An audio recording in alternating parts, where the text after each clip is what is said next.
Well, here we are again, and this is Friday afternoon, and there's been a lull, Pat. Would that be the word to use? A lull in our communication with the great unwashed Yeah, public. yeah. No, Jude, I've been missing for a week. My nephew died an early hours of last Thursday night, Friday morning. He was Uh, only 35, and so oh God, bless but his he died dreams. tragically. So I Very sort of been out of sad. circulation, Very and it's sad. very sad. Yeah, So the hard family, to carry. I it's don't know how people bear it. hard to I don't know carry. how people So bear it. it It makes you realize how absolutely. lucky you are yourself. You know. Absolutely. And so it's been a very rough time for the family. And but the Well, only nice thing about it, and I mean this in the jet, we all came together. Like there's five boys and two girls in our family, and it was lovely in the sense that the family all you realize how much family means that's true. when it's things like this happen, and That's it was very lovely. true. Everybody That's was very there, and true.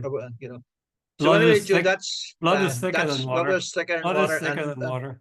and sometimes even if you haven't seen people for for a while, you know the bond is there. You pick Yeah. up conversations, as if Uh, they'd never stopped, things yeah. like that. Yeah. Anyway, You that's feel it's what happened. 100% as well somehow. It's 100% Uh, with family, I think.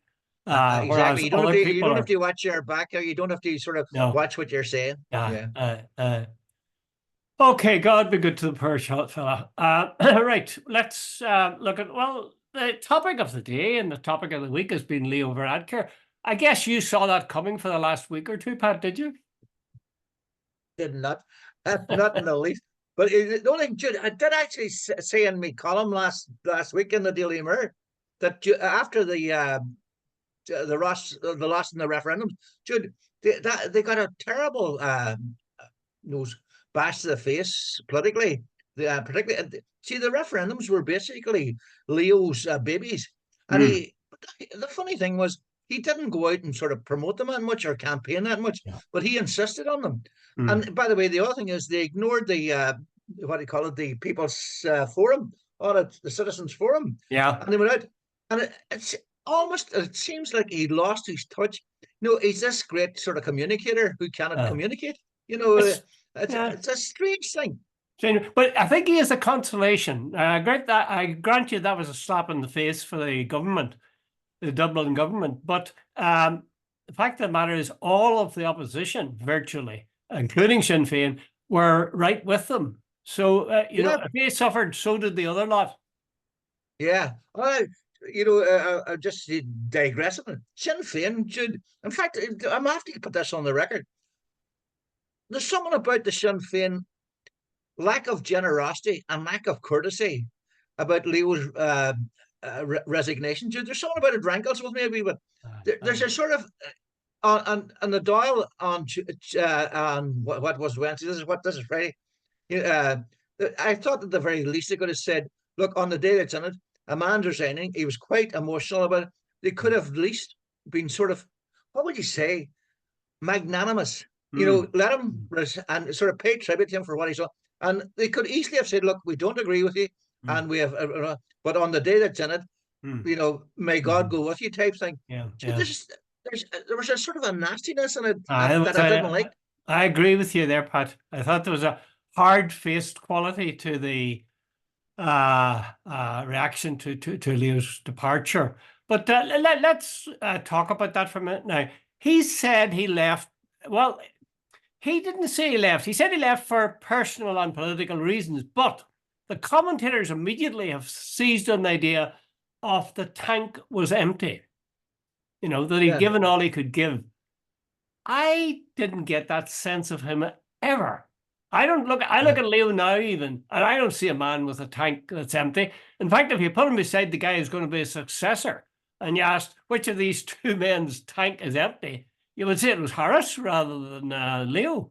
uh, but remember, Jurgen Klopp announced his that he's going to resign at the end of the season from Liverpool. Yeah. And he says, everybody tells me that, I'm and he says, but I'm the one who knows how much effort I'm having to put in to stay at the Mm, top, and I mm, can't keep on doing it.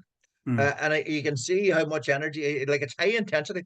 But here's the thing, and I'm saying this on the record too. I have been watching social media quite a lot recently, and the amount of abuse or the level of abuse that Varadkar is getting is way beyond any other politician. And Jude, let's get this on the record as well. A lot of it's to do with his sexuality, the fact that he's gay. Some of the And stuff that I've seen on social media. In fact, really, Jude, there was one on somebody put it up on Facebook. Oh, this is a guy who's used to bending over. Dude, that was ah, downright nasty. What I got, and if there's actually a friend of mine come on and said that is just a homosexual, bashing, the it's fact, disgusting, that, disgusting. that sort of stuff. And Uh, it's, but by the way, Jude, it's all over the place on social. And what a lot of the right wing in Ireland have become really, really nasty people. well, that's just sheer stupidity. I think it's so easy to reach for that kind of stupid, bloody personal jibe. Yeah. I must say that, having said that, the suddenness with which it happened, and the fact that he said he was resigning for personal and political reasons, I wondered, was there something nasty lurking in the woodshed, as they say, that we don't know about?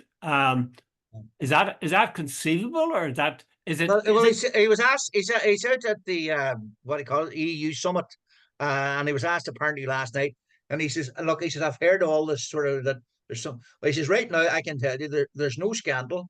I Mm, haven't been threatened. There's no anything." Now he said that doesn't mean to say some down a month's time somebody's going to come up that I've done something or whatever. But he says right now, he says I'm unaware of I've done anything wrong, etc., etc., etc. mm, And apparently his partner Matt, whose second name escapes me right now, yeah. detests. He doesn't like us. Remember he tweeted something about was it the Queen or something, and it became a sort of a scandal. And I think Matt sort of said, "Look, I have no private life anymore. And Mm. everything I do now is through a filter of being partners with Tisha, and apparently he wants out of the political life altogether. And what he could see him doing, Jude, is maybe returning to medicine and emigrating to somewhere like Australia and starting a new life. Who knows what he's going to do? I think it's more likely. I would have thought it's more likely that he'd take some opportunity in Europe. I Yeah, mean, there must be lots of posts. Be very glad to have him, because he's always been yeah, very much an EU man, and that was one of the yeah, strengths. absolutely. That was one of the things that I admired about him. Like when the Brits came after um, Brexit, came after the South, to make them Yeah, bend their rules and do things the way they wanted. He cleverly aligned himself 100% alongside the EU. I'm part of the EU. Talk to the EU. Don't yeah, be talking to me. absolutely. I It was thought that was brilliant strategy. class. Absolute Yeah, class. yeah. Um, And by so the way, that's the then kind of he thing Sinn became, Féin should have been saying. yeah, and someone should lacking magnanimity is something Sinn Féin is going to have a look at. Mm. I think they've got a lot of things wrong. By the way, I heard somebody on today saying the race for at the next general election is far from over. That Sinn Féin have peaked early, and they have started to stumble. And Jude, there's an element of truth in that, because I don't think what Mary Lou and Pierce Doherty, I don't think they covered themselves in glory this week. And that sort of there was a nastiness and not necessarily theirs, but the whole thing. And I think after the Dublin riots and so on, where they got that wrong, Yeah. they supported the two referendums. They got Mm. that wrong, Mm. and now Leo's leaving. I think they set the wrong tone, and Yeah. I'm starting to. One time Mary Lou was sure-footed; she could pick what what was happening. She was in tune with the people Mm. and all the Mm. rest of it. So sure, there's something's gone wrong. Either they became arrogant or there's something.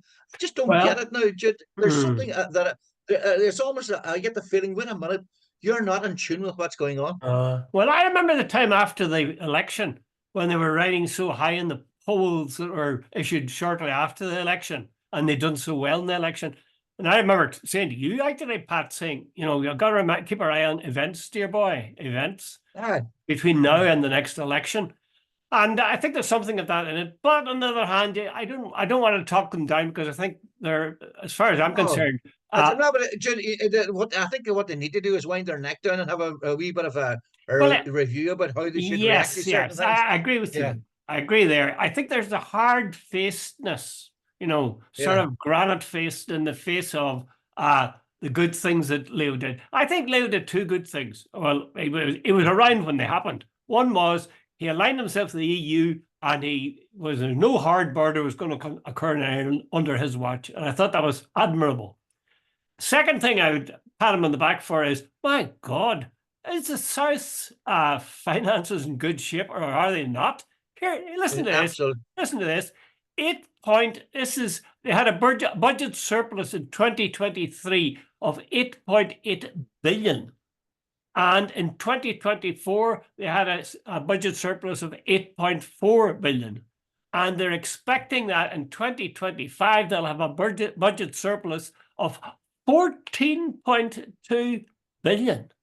I mean, I don't know whether they're just lucky or whether there's things they've done, but that's a nice kind of a legacy to pass on to your successor, for sure. And Jude, when you consider the fact that they've dealt with COVID, they've dealt with inflation of the cost of living thanks to the Ukraine war. The price of energy went rocketed up, and that hit the price of foodstuffs and all the rest of it. Now inflation's back down. Now, the only thing about it, Jude, you could argue that when Leo's government came in, I think the national debt was something like £35,000 debt per person, in the country. If it was rationed out, it's now up to something like 47,000. Though the other side of the story is, national debt is not really how much the debt is; it is your ability to pay it. And the south of Ireland is well able to pay its national debt, able to pay it, and that's the reality. Yeah, in one way, they've used that money very wisely, at least a small portion of it. I think that A5 funding and the thing for the was it doctors in Derry? I think both those were very judicious, clever use of funding.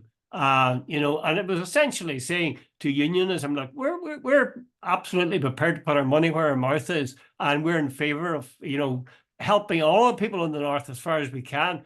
So I like that certain generosity of spirit, as well as in fact, not just spirit. But then you see that.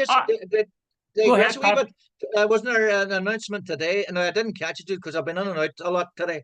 About McGee, Murphy, what do you call him? Murphy, Sinn Féin Murphy, a finance guy. Jesus Christ. Doesn't matter. Sinn Féin guy is announced today that there's going to be a real effort to get McGee up to 10,000 students. Connor Murphy. Connor. I just thought of his name. Connor Murphy. Jesus, I had a senior moment there. And so on. And Jude, I'd be very interested to see where that's all going. But here, Jude, move on another wee bit. Gerd, I think it's Josepha Madigan. Oh, yes, I heard she's not running again. She's resigning. No, Jude, that's 12 Fine Gael TDs who are not going forward for re-election. And there's a very strong rumour that Simon Coveney could be another one. So that would take it up to 13. Now, they've only got 35 TDs. You got to ask yourself, now they've denied it and they said, it's great, it's generational, and people come to the end of it and they're long serving and they're so on, and they're great warriors and so on. And we have a really talented bench who's ready to come on to the field of politics and all this sort of stuff. But there's no other party losing that many TDs. And you sort of go, is there something going on in Fine Gael? Now, are they just tired after being so long in government? Have they run out of ideas? Have they run out of energy, to use your term? Are they battle weary? What is it? It's very similar to what's happening with the Tories in England. They're lining up to say they won't be running again. And there's a strong sense that this is a party that's been in government for a long time. And that's what happens somehow. They seem to, I don't know why they should run out of energy, but the public get this notion in their head. These guys have been in for long enough. So I would say Leo's, maybe that's part of his thinking when he said that he was going to get out. But certainly, I don't think his leaving has done any favours to Fine Gael's prospects in the next election. I think they'll probably find it tighter than they otherwise would have done. But the downside, we haven't even talked about this. The downside of Leo's legacy is housing and health. As you said very often, that they pay a huge amount. We're one of the top countries or states to give money to the health service, and yet they're 80th or something, 80th in terms of countries. I read an article in the Irish Times today, and the guy was talking. I couldn't quite follow it actually, but he seemed to be talking about a digital solution, or that was the thing to work on in the health service. A digital solution. That mean anything to you? Nope. No, You've no, not gone to straight me over either. my head. But Yeah, I should have looked at it more carefully, but I'm perplexed as to how you can put that amount of money in, be right at the forefront in terms of people investing or a government yeah, investing in health, and yet end up 80th in the world. It doesn't somehow yeah. make sense. Let me fill you in, Jude, and I'm going to be very careful. We have friends. We'll just say they came from a foreign country to settle back in Ireland, Yeah. right? They're living now in a certain part of Donegal, and they rang up the local health centre, and the guy says, "Look, I'm an immigrant, and I'm looking to join your as a patient." And he says, "I've just come from X countries." And the lady at the other end says, "I don't care whether you've come from Africa." She says, "You're not joining us," and basically turned him down. And he had also got massive trouble getting insurance. He had for his car, by the way. And so there's something good not working right. We're very, very rich, but it seems we have what about 1 million people look awaiting hospital appointments. Seem to have less doctors than ever before. There's all sorts of problems getting teachers and getting nurses and getting everything. They're all emigrating. And if you want to live in Dublin, it's costing you an arm and a leg. The Mm-hmm. average rent there now, our mortgage is somewhere about 1,400, 1,500, and that's cheap. There's some around about 2,000. Gardaí can't afford to live in Dublin. And you sort of go, here we have somebody said one time, Jude, you shouldn't judge a country by how well that sort of multinationals are doing or corporate Ireland's doing. It's how are the people on the streets doing? And Jude, the people on the streets, a lot of them are struggling. There are literally people on the streets. I was looking last October, there were 13,000 homeless people in the south of Yeah, Ireland. 13,000. Now, yeah, I know you'll agree with me that's a scandal, but you'll probably absolutely. disagree with me on this one. I think it's absurd, and it just sets a bad, it's kind of like what you're saying about Sinn Féin and how they responded to Leo's resignation. It's not the end of the world, this reaction, but the fact of the matter is the President of Ireland is living in a house with 90 rooms in it, and he's Uh, driven around in a big car. And yet we're all lamenting the fact that these people are living in the streets and people are dying in the streets. It's just yeah, like, I tell you an example. It's not that Pope Francis changed the Catholic Church, but one of the first things he did when he went in was he moved from whatever bloody palace he was in to a yeah. flat. A wee apartment, yeah, And he downsized the car to, I don't know what it was, a Skoda or whatever, from uh, being the big Merc. It's just that sort of leading by example. That's all you would ask. And uh, it seems to me the government and maybe the way the state is organized is tone deaf to what should yeah, be the gestures that they should make.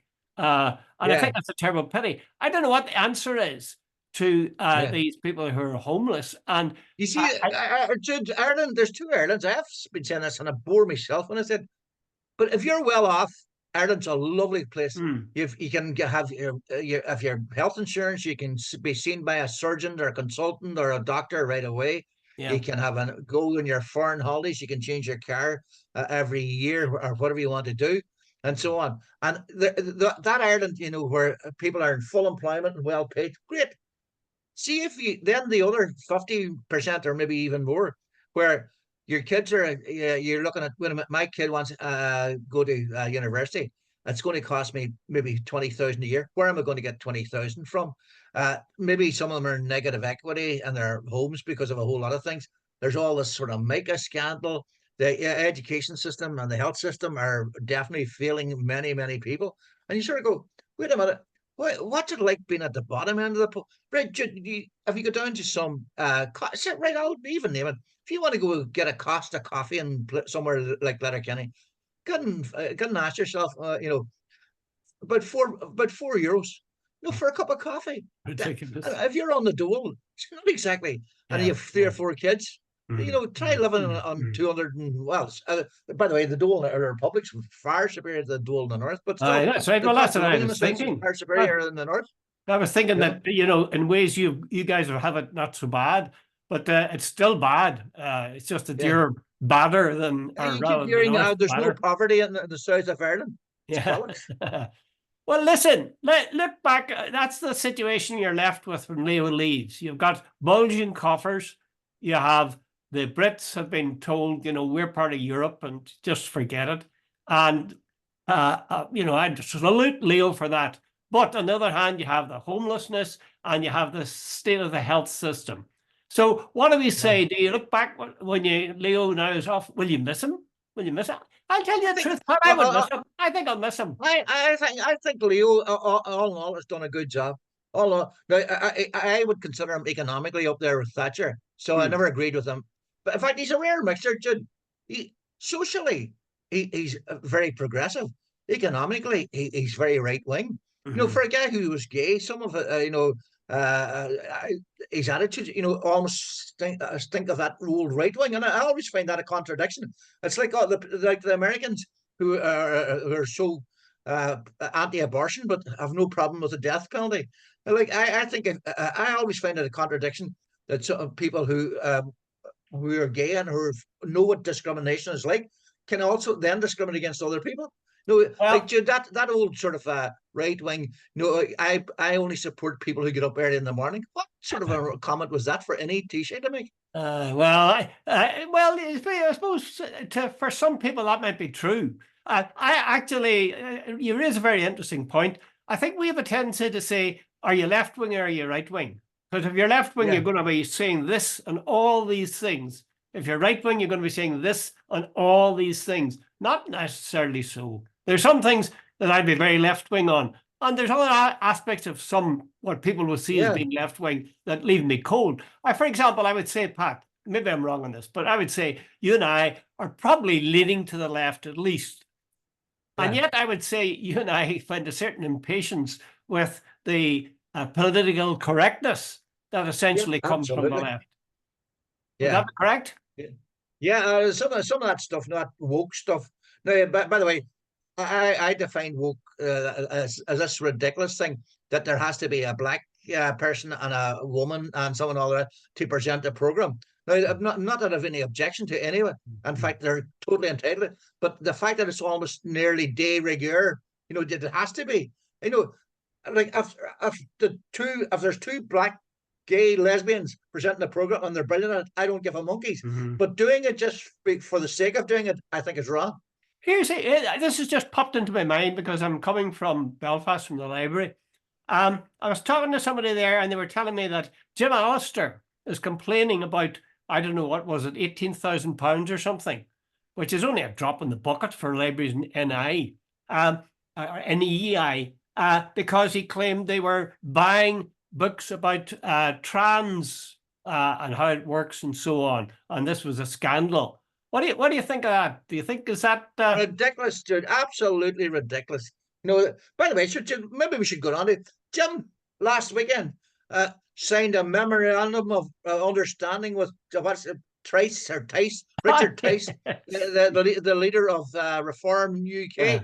uh, Dude, if you want a definition of far right racism, just listen to Reform UK. Your man Lee Anderson, who was once a Labour Party guy, yeah, then he joined the Conservatives, and then he issued some sort of statement of really Islamophobic there a couple of weeks ago. Got wrapped over the knuckles by Rishi Sunak, resigned, and now joined Reform. It's basically a racist party. I think he said we want our country back. In other words, we want rid of black people and we want rid of all those who are not white. So that's where Jim Allister's going.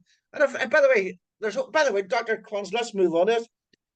If there's a memorandum of understanding and Reform and TUV agree to put up candidates at certain, say, Lagan Valley, where yeah. Jeffrey Donaldson is, and Mm. East Belfast, where Gavin Robinson is, Hmm. Hmm. and say they split the votes in those places, an alliance gets in.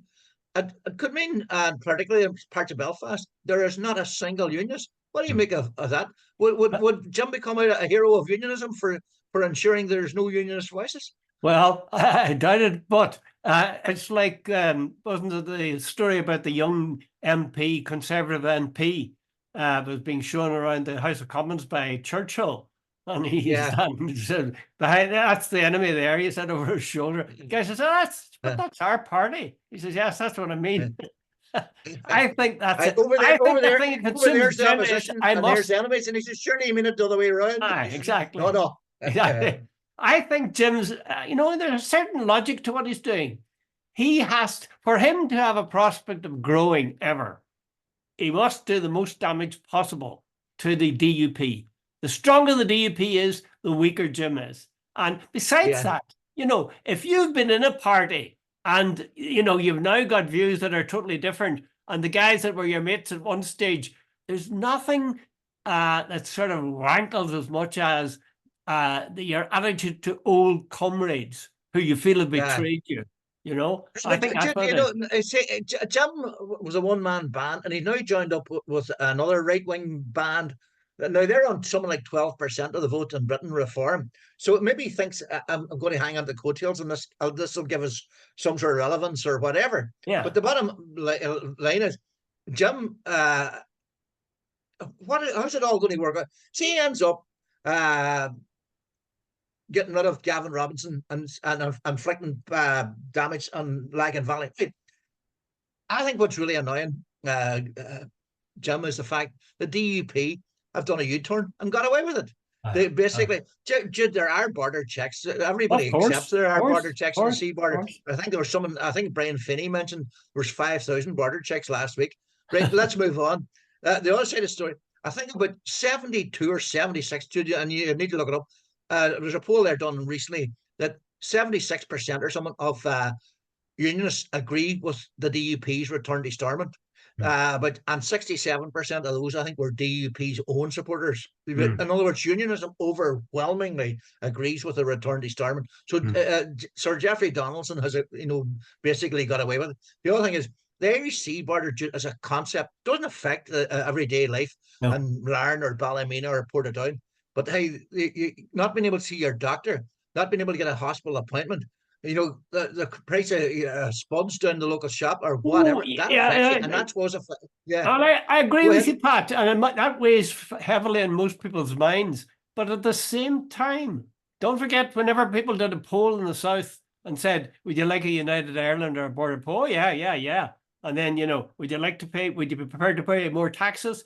How about changing the flag? How about changing the anthem? Those Yeah, things matter to people, yeah, symbolic things. And if Jim Allister can say, as is the truth, of course, that there are laws that are governing their activities that are emanating from Brussels, not from London, then he's got a point. And there are some people care a lot about that. The other thing is, of course, that by attaching himself to reform, you said they have got 12%. That's a lot more than Jim has on his own. He's absolutely. 1.2% or something. So And by the way, they're only about reformers only about 5 or 6 points behind the Conservatives right now. that's right. So I think he Yeah. figures that he's nothing to lose by this, and he might even have something to gain. And besides, he'd like to inflict a few nasty flesh wounds on his. But Jude, Jim is a one-man band, and all he's got apparently he got about a 2% increase. That's all. The TUV have gone up from about 5 to 7% or 4 to 6% on the polls. Big deal. Jesus, what do you call it? They'll nearly have a nosebleed if they get to 7. Well, I still think Jim has made a good move, because one of the things people talk about is, look at you, you're a one-man band. If he can attach himself to another band so it looks like I'm part of a bigger unit, that's good news for him. I'd say the DUP is quite worried. A lot of people may want them to have gone back, but they also know that the DUP for a long time stayed out, and it didn't really hold water, the reasons they were giving. I know that No. the opinion polls said, "Oh yeah, we agree with you guys, stay out, stay out." But I think that was really just to support the party. It wasn't that they thought the party was right. Okay, listen. And it certainly wasn't doing Northern Ireland any good. It certainly wasn't. For God's sake. And I think the DUP were told very bluntly that we are not renegotiating the ones are protocol or the ones are framework, and you take it or you leave it. I And think that is finally done. I don't think Jim Allister or Jamie Bryson has got the fact that Donaldson as a realist, and he knew what was happening. This whole thing years back that unionism could blackmail The unionism in the north was basically the tail that was wagging the British dog. I think I think that the likes of Jim, Allister, and Jimmy, they want to have this extreme possibility. I mean, for example, suppose in 5 years' time, 4 years' time, there was a border poll. Wouldn't it be nice to have in your arsenal the sort of vague threat that maybe people just simply wouldn't put up with this? They Yeah, simply wouldn't take it. That you yeah. this notion of a hardcore, much, much harder than the DUP. I think that's part of it, I think. Keep that hardcore in your arsenal, And that's just in case. dissipated, Jude. The fact that the unionist people are willing to accept, the ones that are framework were willing to accept an Irish Sea border, that is not a big issue. That's another nail in the coffin of the union type thing. Incidentally, I must send it to you, Pat, but I got a document done by, in fact, Brian Finney was holding it up at, what was it? That politics, Sunday Uh, Politics or uh, whatever. A uh, document that Ireland's Future had produced. And it's quite meticulous. It lists, they're looking for a border poll in 1930 or 2030. And they list what's going to happen. They hope will happen 2025, 2026, so on. So yeah, yeah. the thing I've been complaining about is beginning to happen now, or wasn't happening. I was complaining, and now it's beginning to happen. People are beginning to put Uh, some meat onto the uh, bones of this notion of exactly, United exactly. Ireland. By the way, I see we're down to 3 minutes. Hey, we can't let Gaza go this week. What's happening in Gaza, Jude? It's unbelievable. I think it's Oh, disgusting. And oh, I see. By the way, I'm not up to speed on it totally, but I see China and Russia have vetoed the American resolution today. They said the American resolution, which I think is basically more aimed at helping Israel rather than the Palestinians. They said it's hypocrisy. Now, the poor Palestinians are losing out no matter who vetoes it. But yeah. I'm telling you this much. I agree totally that with the Chinese and the Russian, that any Yeah. American resolution as hypocritical, to put it mildly. I think if you feel that and I feel that, there's lots of other people. Justine McCarthy, here's two quotations from Justine McCarthy in Irish Times today. She says, with each week that passes, the resemblances to the emaciated prisoners of Auschwitz and Belsen grow stronger. And she Absolutely. goes on then and says, in Gaza, children are being slaughtered, starved, orphaned, shell-shocked, and maimed for life. Absolutely. God, and Joe Biden then turns around and says, "I will be quite hopeful of something happening in 2 or 3 weeks' time." Do you What the know God? what really it's despicable and it's disgusting and it's grotesque. The American position. They're saying, "Oh, we're sending in what do you call it, aid and all the rest." Dude, there's photographs, and you can look them up, and anybody can look them up of children with their ribs coming through Oh, I almost saw, their saw skin. him. And I saw him. I it's saw very him. disturbing. Dude, I've stopped sort of watching them and all the Yeah, rest of it. yeah. But the thing about it is, dude, they have allowed the Israelis to do as they see fit Oh, yeah. for so Oh, at yeah. 6 months. And by the way, the one thing I have to say is, oh, it's late, but it's Lisa Cameron has really gone for the Israelis this week and so on, and he made it clear that they are blocking aid getting in. And there's Elon Levy or someone, I think this guy, he's the spokesman, very arrogant. God's chosen people, arrogance. Aye, That aye. everybody else is wrong. Medicine Sans Frontier, Oxfam, Amnesty, Aye. UN are all wrong. But the Israelis are the only one telling the truth. Yeah. Cameron says you have blocked one British consignment for 3 weeks. Well, I applaud Cameron for saying that, but I'd also say, what took you so long? What took the Absolutely. Tory party so long before they said that? I mean, all the time that they didn't say it, people were dying. And they're thousands, well, certainly in their hundreds, that's for certain. Yeah. Okay, we're out of time, just about out of time. I'm going to confront you with a final at-home choice, Pat. On the one hand, you have Leo, who has left the scene. On the other hand, you now have Simon Head the Ball, who is going to replace him. Are you happy with the replacement? Do you think you will have the same feeling of strength in terms of performance and so on? No, I always said Leo on the world stage was a safe pair of hands. And to quote you earlier, his behaviour during Brexit, he was brilliant at EU level and brilliant on British TV.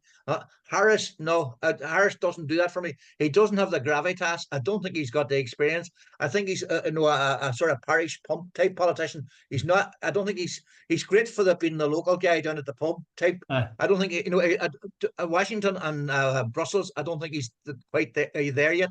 Yeah, and there are things in his past too which aren't too terrific. Like I gather in terms of flooding in Wicklow that he was looking after